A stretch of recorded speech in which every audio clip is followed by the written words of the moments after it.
তাহলে লা ইলাহা ইল্লাল্লাহর দুইটা রকম আমরা মনে রাখবো ইনশাআল্লাহ, একটা হচ্ছে নেগেটিভ আর একটা পজিটিভ। এরপরে আসুন, লা ইলাহা ইল্লাল্লাহ এর শর্ত রয়েছে। লা ইলাহা ইল্লাল্লাহ এর শর্ত 8টা শর্ত মনে রাখবেন। লা ইলাহা ইল্লাল্লাহর শর্ত হলো 8টা। এই শর্ত ঠিক না রাখলে শুধু মুখে লা ইলাহা ইল্লাল্লাহ বলে সে মুসলিম হবে না, ইমানদার হবে না। আমরা অনেকেই বলি যে রাসূল সাল্লাল্লাহু আলাইহি ওয়াসাল্লাম বলেছেন আফদালুজ যিকরি লা ইলাহা ইল্লাল্লাহ, সর্বোত্তম জিকির হচ্ছে লা ইলাহা ইল্লাল্লাহ। অতএব লা ইলাহা ইল্লাল্লাহ বললেই সে জান্নাতে চলে যাবে, বিষয়টা এত সহজ নয়। যদি আপনি মুখ দিয়ে লা ইলাহা ইল্লাল্লাহ বলি আর শর্তগুলো যদি না থাকে, এই লা ইলাহা ইল্লাল্লাহ অনর্থক হয়ে যাবে। শর্ত কি কি? 1 নম্বর শর্ত হলো আল ইলম। আল ইলম অর্থাৎ ইলম থাকতে হবে লা ইলাহা ইল্লাল্লাহ। আপনি লা ইলাহা ইল্লাল্লাহ বললাম, এটা তার কি বললাম, কি স্বীকৃতি দিচ্ছি, এই ব্যাপারে যথাযথ ইলম থাকতে হবে।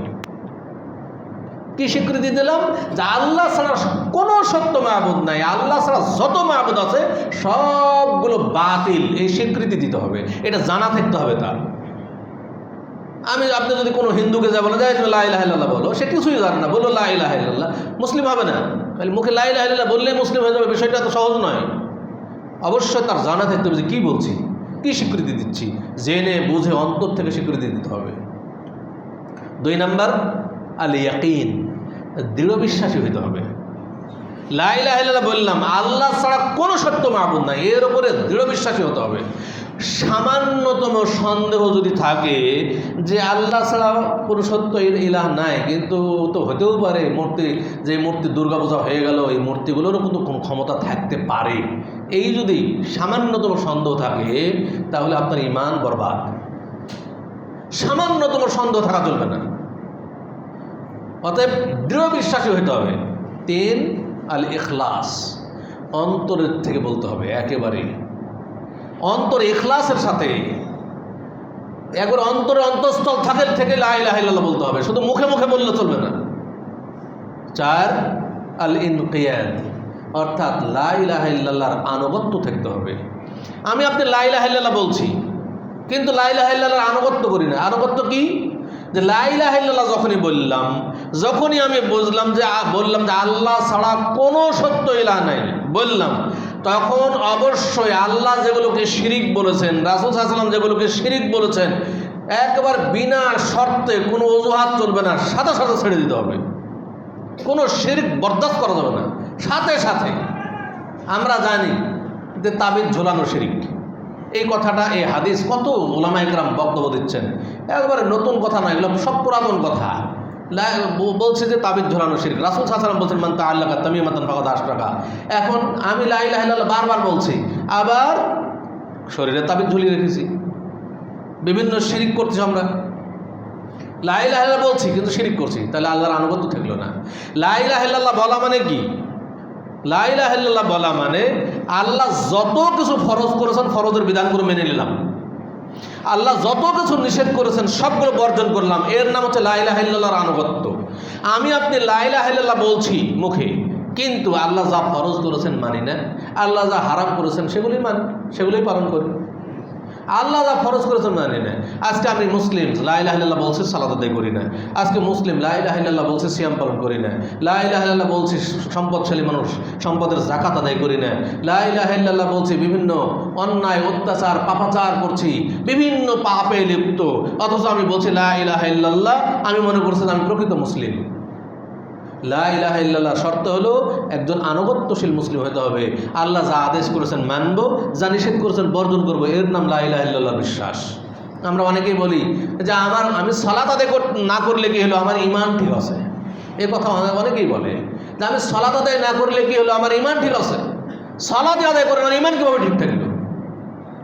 অতএব শুধু মুখে বললে হবে না, সেটা আমাদের ইনকিয়াদ থাকতে হবে, অর্থাৎ আনুগত্য থাকতে হবে লা ইলাহা ইল্লাল্লাহ। 5 as-sidq, সত্যবাদিতা, অর্থাৎ লা ইলাহা ইল্লাল্লাহ বলবো, এর মধ্যে সত্যবাদিতা থাকতে হবে। মুনাফিকরা সবচেয়ে বেশি লা ইলাহা ইল্লাল্লাহ বলতো, কারণ মুসলিমদের কাছে তাদের বিশ্বাস বাড়ানোর জন্য, যে দেখো আমার মুসলিম, বেশি বেশি লা ইলাহা ইল্লাল্লাহ বলতো মুসলিমদের সামনে এসে। কিন্তু তাদের লা ইলাহা ইল্লাল্লাহ বলার মধ্যে মিথ্যাবাদিতা ছিল, অন্তরে ছিল কুফরি, মুখে ছিল লা ইলাহা ইল্লাল্লাহ। অতএব এটা তাদের মিথ্যাবাদিতা। অতএব যতই তারা লা ইলাহা ইল্লাল্লাহ বলুক না কেন, যদি সেখানে মিথ্যাবাদিতা থাকে তাহলে এই লা ইলাহা ইল্লাল্লাহ দিয়ে কোনো কাজে আসবে না। আল্লাহ তাআলা বলছেন, ইন্নাল মুনাফিকিনা ফিদ দারকিল আসফালি মিনান নার, মুনাফিকদের স্থান জাহান্নামের সর্বনিম্ন স্তরে। কেন? লা ইলাহা ইল্লাল্লাহ তারা বলতোই, কিন্তু তাদের লা ইলাহা ইল্লাল্লাহতে সত্যবাদিতা ছিল না। 6 আল কুবুল, গ্রহণীয়তা। অর্থাৎ লা ইলাহা ইল্লাল্লাহ যখনই বলবো, যখনই আমি বিশ্বাস করব আল্লাহ তার কোনো সত্য মাবুদ নাই, সাথে সাথেই আমার উপর ফরজ হয়ে যাবে আল্লাহ যা আদেশ করেছেন সাথে সাথে মেনে নেওয়া, নিষেধ করেছেন বর্জন করা। সামিআনা ওয়া আতানা, শুনলাম মেনে নিলাম, কোনো অজুহাত চলবে না। আল্লাহর বিধান শোনা মাত্র মেনে নিতে হবে, কোনো অজুহাত চলবে না, অভিযোগ চলবে না। এর নাম হচ্ছে লা ইলাহা ইল্লাল্লাহ, এর নাম হচ্ছে আল কবুল। 7 নম্বর হচ্ছে আল মাহাব্বা, লা ইলাহা ইল্লাল্লাহর প্রতি ভালোবাসা থাকতে হবে। ভালোবাসা থাকলে আপনার দ্বারা শিরিক হওয়া কখনোই সম্ভব নয়। ভালোবাসা যদি থাকে আর আপনাকে কেউ যদি জোর করে তাবিজ ঝোলাইতে লাগে, আপনি বলবেন যে আমি মারা গেলেও, আমি যদি মারাও যাই এখনই তাও তাবিজ ঝোলাবো না, শিরিক আমি শরীর ঝোলাবো না। এর নাম হচ্ছে লা ইলাহা ইল্লাল্লাহর প্রতি মহব্বত। শিরিককে আপনি কোনো অবস্থাতেই বরদাস্ত করবেন না। যেমনভাবে ইব্রাহিম আলাইহিস সালাতু ওয়াস সালাম, তাকে আগুনে নিক্ষেপ করা হচ্ছে মূর্তি পূজার বিরোধিতা করার জন্য, মূর্তিগুলোকে ভেঙে ফেলার জন্য, কিন্তু একবারের জন্য ইব্রাহিম আলাইহিস সালাতু ওয়াস সালাম মানুষকে বলেন যে তোমরা আমাকে ফেলো না, তোমরা যেটা করছো তোমরা ঠিক আছে ওটাই করো, কিন্তু আমাকে তোমরা আগুনে ফেলো না। জি না, 1 সেকেন্ডের জন্য আপোষ করেননি। শিরকের সাথে কোনো আপোষ চলে না। লা ইলাহা ইল্লাল্লাহর মহব্বত থাকলে আপনার দ্বারা কখনোই কোনো মুহূর্তে 1 সেকেন্ডের জন্য শিরকের সাথে আপোষ করা এটা সম্ভব নয়। শিরক শোনা মাত্রই বর্জন করতে হবে, যেখানে শিরক আছে সেখান থেকে ফিরে আসতে হবে। এর নাম হচ্ছে মুসলিম। মনে রাখবেন, আমাদের দেশের প্রচলিত গণতন্ত্রে শিরক রয়েছে। জনগণই সার্বভৌম ক্ষমতার উৎস, অধিকাংশের রায় চূড়ান্ত, দুটোই শিরক। গণতন্ত্রের মধ্যে 2টা শিরক। জনগণই সার্বভৌম ক্ষমতার উৎস, অথচ আল্লাহ সার্বভৌম ক্ষমতার উৎস। আল্লাহ সার্বভৌম ক্ষমতার উৎস, আল্লাহর বিধানই চূড়ান্ত। পৃথিবীর সব মানুষ যদি একদিকে চলে যায়, আল্লাহর বিধান যদি একটা বলে আল্লাহর বিধানই চূড়ান্ত, মানুষের বিধান কোনো চূড়ান্ত হতে পারে না। অধিকাংশের রায় কখনো চূড়ান্ত হতে পারে না। আল্লাহর বিধানই চূড়ান্ত হবে, আল্লাহ যা বলেছেন তাই হবে। যখনই আপনি অধিকাংশের রায় চূড়ান্ত বলবেন, আজকে যদি সংসদে একটা বিল পাস হয়, বিল উত্থাপন হয় যে ফজরের জামাত এমন সময় হয়, ফজরের সালাতের সময় যে মানুষকে ঘুম থেকে উঠে আসতে খুব কষ্ট হয়, এই সালাতটা আসলে সময়টা চেঞ্জ করা দরকার, সকাল 9টার দিকে হলে খুব ভালো হয়।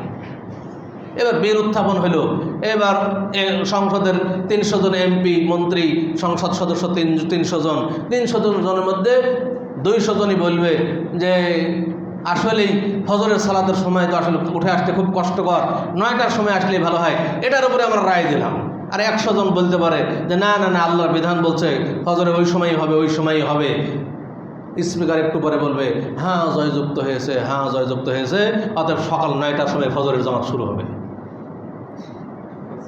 পৃথিবীর সব মানুষ যদি বলে সকাল 9টার সময় ফজর হবে, এটা তো কার্যকর হবে না। আল্লাহর বিধান যখন যেভাবে এসেছে সেভাবেই থাকবে, এটাই হচ্ছে আল্লাহর বিধান। অতএব এটাই চূড়ান্ত বিষয়। অতএব আমরা যদি এটা বিশ্বাস করি, এই গণতন্ত্রে বিশ্বাস করি, তাহলে আমরা শিরকের সাথে আপোষ করলাম। এটা মনে রাখবেন, সবাই বিবেকবান মানুষ, বিবেক দিয়ে চিন্তা করবেন। বিবেক আমাদের আছে, আমরা ভালো মন্দ, ন্যায় অন্যায়, সত্য মিথ্যা সব বুঝি। আমাদের বিবেক অবশ্যই আল্লাহ দিয়েছেন, এই বিবেক দিয়ে আমরা চিন্তা ভাবনা করে সামনে আগাবো ইনশাআল্লাহ। সম্মানিত উপস্থিতি, এবার আসুন 8 নম্বর শর্ত হলো যে আল কুফরু বিত তাগুত, তাগুত থেকে তাগুতকে অস্বীকার করা। এটা লা ইলাহা ইল্লাল্লাহর শর্ত, তাগুতকে অস্বীকার করা। তাগুত কি?